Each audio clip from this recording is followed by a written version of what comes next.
Pokoknya ada yang nyerang Jokowi, Gibran, gue sikat semua. Siapapun, gue sikat.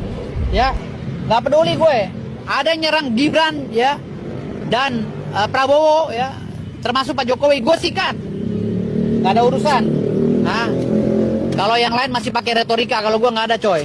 Gue Ternak Mulyono, ya, yang berafiliasi kepada Pak Jokowi, Gibran, dan Pak Prabowo. Jadi apapun, siapapun yang mengganggu Pak Prabowo, Pak Gibran, Jokowi, gue sikat semua. Saya nggak mau menanyakan lagi siapa dia karena dia sudah mengaku dia itu ternak. Jadi yang mau saya nyatakan di sini adalah bahwa orang-orang seperti inilah yang pada akhirnya membuktikan kepada kita bahwa pertama polarisasi terhadap rakyat itu nyata, jelas, bukan hanya di awang-awang. Orang-orang seperti inilah yang pada akhirnya menjadi bukti kepada kita bahwa usaha-usaha penguasa untuk memecah belah itu nyata. Untuk tujuan apa? Gampang. Tentu saja rakyat yang tercerai-berai itu adalah komoditi yang sangat empuk untuk sebuah kekuasaan yang korup.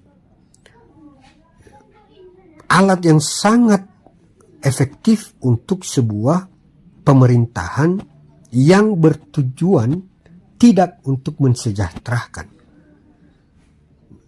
Mereka-mereka inilah yang pada akhirnya menjadi alat untuk memecah belah keutuhan dari rakyat yang seharusnya menjadi fokus utama pemerintah, tanggung jawab utama pemerintah. Nah, kita bisa melihat dalam segala kejadian bagaimana akhirnya pemerintah itu karena polarisasi itu berhasil dengan menggunakan orang-orang seperti ini, ya pada akhirnya pemerintah bisa melenggang dengan sangat santai untuk menghadapi persoalan-persoalan rakyat. Contoh misalnya seperti bencana yang terjadi di Sumatera hari ini, ya dengan santainya pemerintah itu hanya sekedar menunjukkan gimmick, sekedar membuat janji, ya kemudian biasa-biasa saja.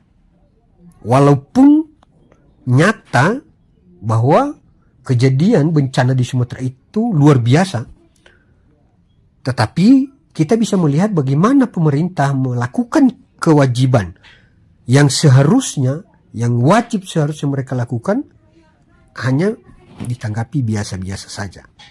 Nah, sekali lagi orang-orang seperti inilah alat-alat yang digunakan oleh kekuasaan itu untuk supaya mematikan kekritisan, mematikan jalan rakyat untuk menuntut haknya.